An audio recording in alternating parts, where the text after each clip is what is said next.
ब्रह्मचर्य का रक्षा तभी वो उपासक कर सकता है जब सर्वतो भावेन ब्रह्मचर्य होगा। एक जनेन्द्री के ही ब्रह्मचर्य की पुष्टता का जब आप लक्ष्य कर लोगे तो उसकी पुष्टता के लिए आपको सर्वतो भावेन ब्रह्मचर्य धारण करना पड़ेगा। सर्वतो भावेन नेत्र का ब्रह्मचर्य, जो नेत्र किसी को भी देखकर भोग कामना कर लेते हैं, भोग बुद्धि से देखते हैं वस्तु को, व्यक्ति को, किसी को भी, ये नेत्र से बेविचार हो रहा है, इसीलिए सावधान रहना चाहिए। तो हम किसी के अभिनय करने वाले के अंग प्रत्यंग को देख रहे हैं और वो कामुक होकर कोई काम चेष्टा कर रहा है या कोई ऐसा, वो सारा का सारा मन कवर कर रहा है आपका, और एकांत होते ही फिर जो मन अपना मनमानी करवाएगा आप नहीं सह पाएंगे। इसलिए नेत्र का ब्रह्मचर्य सबसे पहले शुरू कीजिए। फिर वाणी का ब्रह्मचर्य, बहुत बड़ा प्रभाव पड़ता है इससे। यदि आप जबान से अश्लील बातें, गंदी बातें, कामुक बातें करेंगे तो आप ब्रह्मचर्य रह ही नहीं सकते। अगर आप वाणी से परस्पर शरीर आकर्षण वाली बातें करेंगे, बट उसको देखा तुमने क्या, बस आप गए। चाहे वो स्त्री शरीरधारी साधक हो या पुरुष शरीरधारी, परस्पर आकर्षण संबंधी यदि वाणी खुली आपकी, तो वाणी के बेविचार से आपका जनेन्द्री का बेविचार प्रारंभ हो जाएगा। आप रोक नहीं सकते, नहीं रोक सकते। इसलिए वाणी से भी कोई ऐसी वार्ता ना कीजिए जिससे आपके अंदर काम वेदना बढ़े। श्रवणेन्द्री का, कान से गंदी बातें, बेविचार की बातें, कामुक बातें सुनना जिससे हमारे हृदय में कामना जग जाए, बिल्कुल नहीं। भले वो किसी को लेकर टीका टिप्पणी की जा रही हो, क्यों? क्योंकि आप भी तो साधक हैं। श्रवणेन्द्री का बेविचार हो रहा है। आराध्य देव के सिवा और कोई बात कान से सुनना उसे बेविचार कहते हैं। अन्यथा अगर कोई ऐसा मित्र है या हमारा साथ में रहने वाला है, कोई किसी भी साधक की को लेकर बात कर रहा है, तो भी हमें कान में उंगली डाले नहीं। हम कोई ईश्वर थोड़ी कि हम किसी को संभाल लेंगे, हम अपने को नहीं संभाल पा रहे।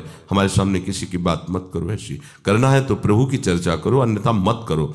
तो अगर आप श्रवणेन्द्री का ब्रह्मचर्य, वाकेंद्री का ब्रह्मचर्य, नेत्रेंद्री का ब्रह्मचर्य और त्वगेंद्री का ब्रह्मचर्य, अनावश्यक किसी को स्पर्श मत करो।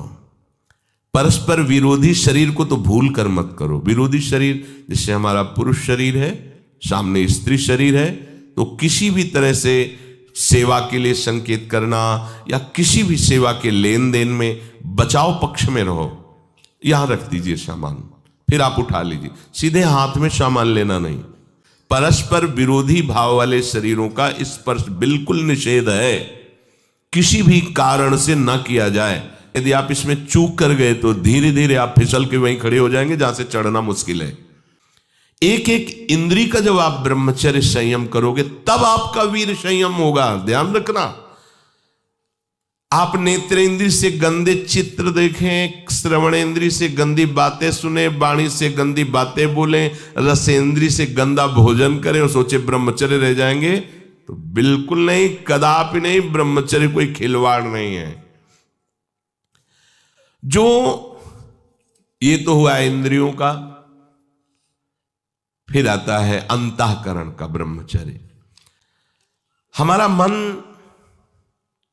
काम की तरफ तभी जाता है जब उसको निज सुख नहीं मिलता। ध्यान रखना, सृष्टि में जितने भी दुर्गुण दुराचार होते हैं उनमें दो प्रधान होते हैं, एक काम भोग और एक धन, और सब छोटी मोटी बातें हैं। प्रायः जितने भी हिंसा होगी, जितनी भी भयानक घटनाएं होंगी, भयानक युद्ध होगा, उन दो में अंतर्गत ही होगा, दो के अंतर्गत ही होगा। या उसका कहीं ना कहीं काम से संबंध, स्त्री संबंध से या धन संबंध से है। उपासक को ये बात समझनी चाहिए, मन को समझाना चाहिए। देखो, अपने लोग उपासक हैं, हम जहां जहां आसक्त हो रहे हैं उसमें हमारे मन का केवल भ्रम है। शरीर के द्वारों में कहीं सुख है, घृणित द्वारों में कहीं सुख है। अगर सुख होता तो इनके भोगने के बाद हृदय कह देता कि अब कछुनाथ न चाहिए मोरे, शांत हो जाता। फिर ऐसा क्यों होता है? कि उसको एक जगह तृप्ति नहीं होती, क्योंकि वहां सुख है नहीं।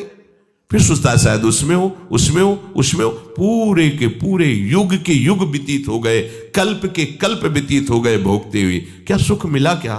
स्त्री शरीर सोचता है पुरुष शरीर में सुख है, पुरुष शरीर सोचता है स्त्री शरीर में सुख है, या आदि आदि। अगर सुख होता तो पूरे ब्रह्मांड में पशु पक्षी कीड़ा मकोड़ा सब मैथुन धर्म से युक्त हैं, ये सब सुखी हो जाते हैं ना। जो जितना भोगा सकते उतना ही दुखी, देख लो, अशांत, क्लिष्ट, परेशान और पापाचरण युक्त। ये क्या है? मन को समझाइए, इसको ऐसा ना समझे कि बड़ी गुप्त बातें हैं। ये गुप्त बातें नहीं, इनको समझो खोल करके।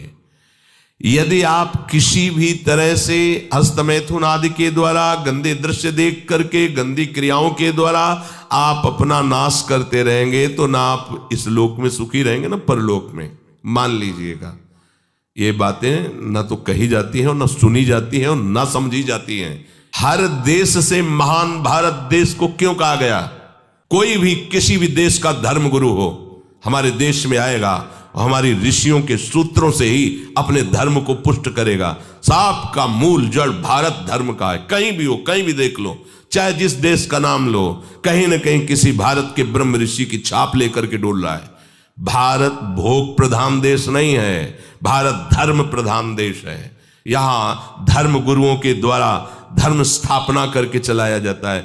आज जो हम समझ रहे हैं कि बाहरी परिपाटी हमारे भारत में आ जाए तो भारत आधुनिक और सर्वश्रेष्ठ देश माना जाएगा, कभी नहीं। भारत अपनी परिपाटी से चलता है, तब सब देशों के ऊपर राज्य करता है। किसी भी देश में न पतिव्रता मिलेगी न यति मिलेगा, ब्रह्मचर्य का कहीं नामो निशान नहीं मिलेगा। ये भारत देश में ही मिलेगा। यहां ब्रह्मचारी मिलेंगे, यहां सती मिलेंगे, यहां प्राणपण से धर्म का पालन करने वाले मिलेंगे। अब हमारे जो नई पीढ़ी है वो आधुनिकता को स्वीकार कर रही। गर्लफ्रेंड, बॉयफ्रेंड, कौन सा रिलेशन है? Live in relation. ये हमारे कहीं किसी भी धर्म ग्रंथ में लिखा हो तो आप बता दीजिए। बाल्यावस्था से आज तक जितने भी धर्म ग्रंथों का स्वाध्याय हुआ, कहीं भी लिखा हो तो ये बोलो सर्वनाश का स्वरूप है कि नहीं है? अभी बच्चा ना तो लोक को जानता है, ना परलोक को जानता है, ना हित को जानता है, ना अहित को जानता है। अभी उसका ब्रह्मचर्य किसी काम लायक नहीं हुआ और वो उतर गया व्यभिचार में। क्या होगा उसका जीवन? क्या होगा जीवन? चाहे वो स्त्री स्वरूप में चाहे पुरुष स्वरूप में हो, क्या बिना संयम के ये पशुता के व्यवहार से किसी की ना लौकिक उन्नति होती है ना परमार्थिक उन्नति होती है? पर कौन सुनेगा? यही कहा जाएगा पुराने जमाने के शास्त्रों को केवल वर्णन कर रहे हैं, ये क्या जाने आधुनिक जमाने को। तो आधुनिक जमाने की दशा क्या हो रही है, आंख खोल करके देखो। कोई बात नहीं, दोस्त बनाना कोई बुरी बात नहीं, इस बात को हम मानते हैं। स्त्री शरीरधारी पुरुष शरीर को मित्र बना सकता है, कोई दोष नहीं। पुरुष शरीरधारी स्त्री को मित्र बना सकता है, कोई दोष नहीं। लेकिन मित्र का क्या कर्तव्य होता है? कुपंथ निवारी सुपंथ चलावा, कुमार्ग से हटा करके सुपंथ में चलाना, उसकी समस्याओं को दूर करके उसको आनंद में से युक्त करना, उसको सहयोग करना, ना कि शोषण करना। दोस्ती कहते हैं उसके दुखों को मिटा करके उसको शांति और सुख के मार्ग में ले जाना। इसीलिए आज नवयुवक 16 से 28 के बीच में कोई ऐसा नहीं दिखाई देता है जिसमें आध्यात्मिक थोड़ा भी बल हो, काम क्रोध आदि सहने की सामर्थ्य हो। आज आधुनिक विद्या का यह प्रभाव है। विद्या विनयम ददाति, जो अपने वयोवृद्धों की सेवा नहीं कर सकता वो क्या विद्या पढ़ा? जो दूसरों की रक्षा नहीं कर सकता क्या विद्या पढ़ा? क्या विद्या का यही स्वरूप है दूसरे का शोषण करना? क्या विद्या का यही स्वरूप है कि शराब पीना, ड्रग्स का ये नशा करना? ये क्या विद्या सिखाती है? वो कहा जाता है आज तो आधुनिक विद्या बढ़ रही। मुझे लगता है संयम में रहना ही विद्या का वास्तविक स्वरूप है। अपने इंद्रियों को संयम में रखना, अपने को संयम में रखना, बुजुर्गों का, गुरुजनों का, शास्त्र का, भगवान का भय रखना हृदय में। ऐसा नहीं, आप तभी निर्भय हो पाओगे